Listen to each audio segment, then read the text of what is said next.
Hello, and welcome to Yardmaster's Wealth Education Center, teaching the world to build wealth without sacrificing integrity.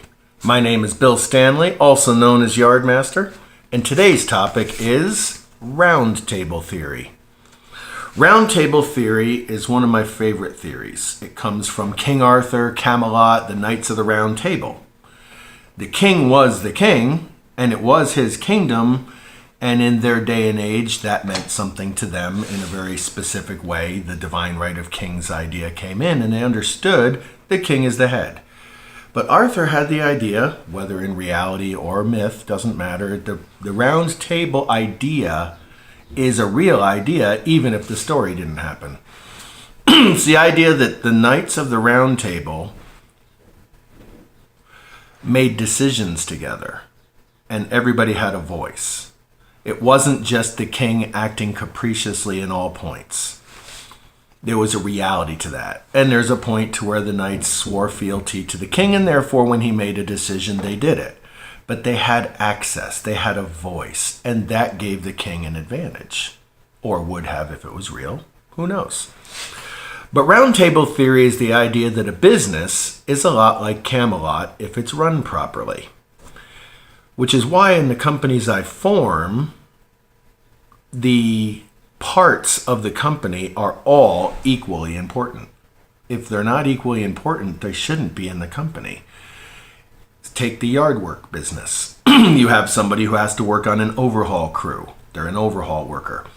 Then there's people that do monthly maintenance. They're a maintenance specialist. The overhaul crew is headed up by a field supervisor. The maintenance specialists are all organized by an administrator who also handles overhaul work, scheduling, stuff like that. There's different positions that are created to serve different functions in the company. When it's incorporated, there will be a CEO, there will be a board of directors, stockholder, stuff like that.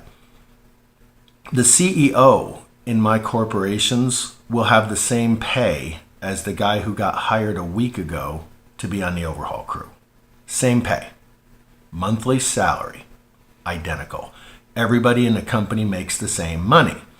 There's a lot of arguments. People say, I do all the work in this company, and the CEOs and the chief exec, all these bigwigs, they make all the money. The suits, they make all the money. Well, the thing is, there are suits, and there are blue collar, and there are different needs in a company to accomplish great service. And some of that backup network of office work, administrative work and stuff, the CEO always justifies getting paid more because they have so much responsibility, because the decisions they make could risk the company.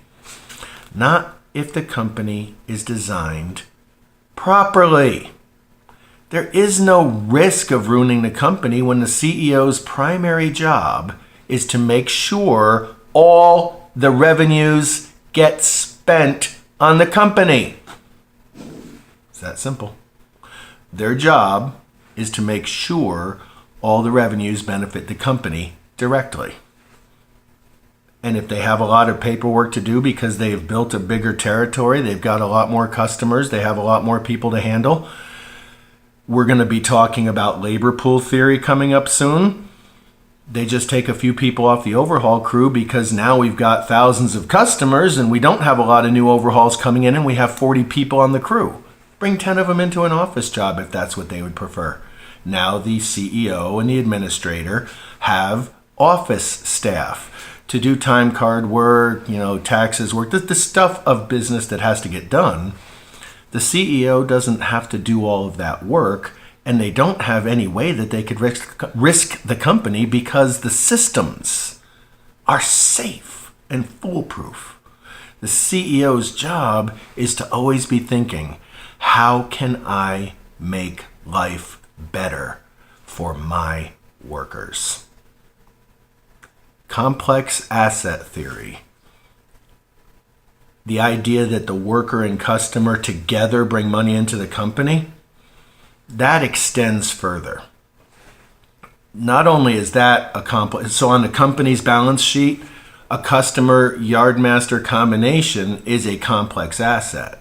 But that's only valuable because there's an overhaul crew for support headed by a field supervisor with an administrator, vice president. See, all these people doing their part provides the best service possible, which means they are all part of one great, big, complex asset owned by the stockholder.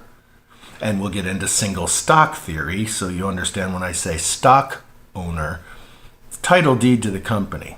You don't make money with the stock. That's another theory coming up soon. So round table theory is the idea that everybody in a company gets paid the same amount, and it's a good business practice to make sure nobody has to work harder than anybody else. You balance the jobs out. So everybody does about the same amount of work, everybody gets about the same pay, and the big, huge machine crunches on forward, being a source of great jobs, great products, great service, just improving life all around. That's the purpose of it. Roundtable theory is very congruent to complex asset theory.